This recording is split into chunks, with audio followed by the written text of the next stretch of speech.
The Devil's Marionette. In the quaint little town of Dunwich, nestled between the shadows of melancholy hills, there thrived an antique store that held an unspeakable secret.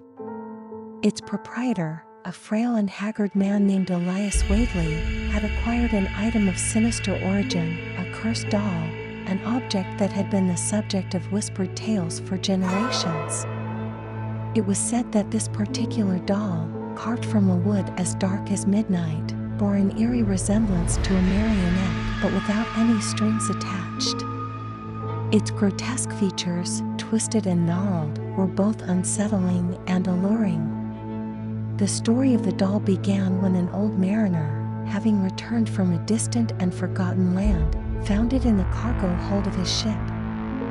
The mariner, a superstitious man, quickly recognized the evil that clung to the wooden figure and rid himself of the accursed object by casting it into the murky depths of the sea.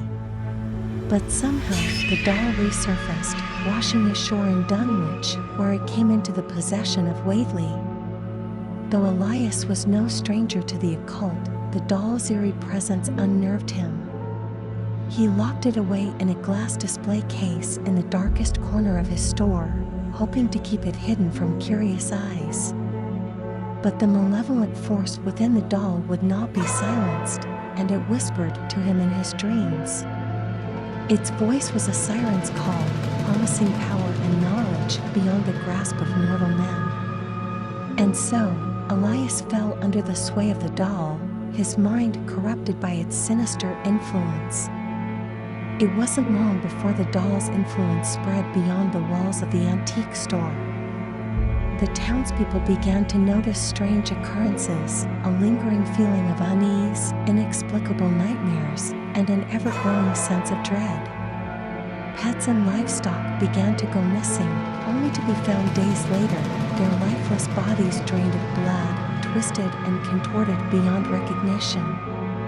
When the first child disappeared, the town was sent into a frenzy. The police conducted a thorough search, questioning everyone, even the reclusive Elias Whateley. But no clues were found, and the town's fear grew with each passing day. As the search continued, a young woman named Abigail Foster, who was studying the occult in her pursuit of a higher truth, arrived in Dunwich. She had heard the whispered tales of the demonized doll and was determined to uncover its mysteries.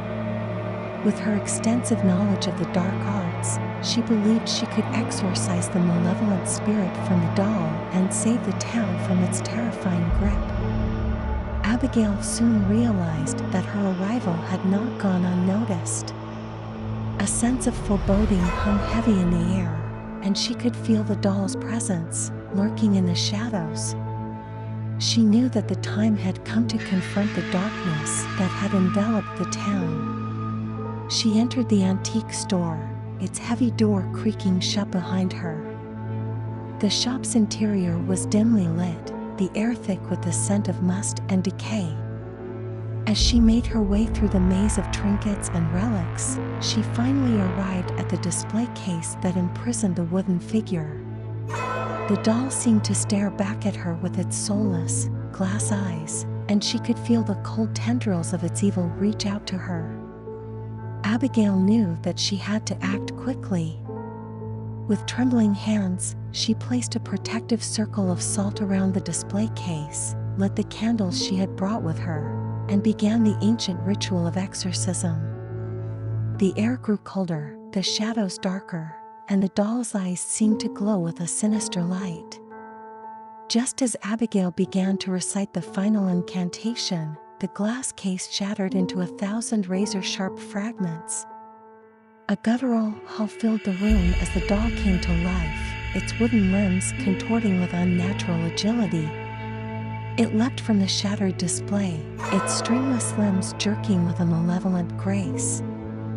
Abigail, though terrified, continued to recite the incantation, her voice rising above the cacophony of chaos that enveloped the shop. The doll darted towards her, its jagged features twisted into a snarl. But as it crossed the boundary of the salt circle, it was repelled by an invisible force. Frustrated and enraged, the demonic Marionette screeched and thrashed about, knocking over shelves and sending a whirlwind of antiquities crashing to the floor. It was desperate to break the protective barrier that Abigail had so carefully constructed. Summoning all her courage, Abigail continued the ritual, sweat beading on her brow and her voice growing hoarse. The air began to crackle with energy, and she could feel the power of the ancient words surging through her. As she spoke the final words of the incantation, the doll let out an ear-piercing shriek. Its wooden form began to twist and contort, as if the very fibers of its being were being torn apart. The dark energy that had animated the doll was being wrenched from its wooden host, causing it to convulse violently.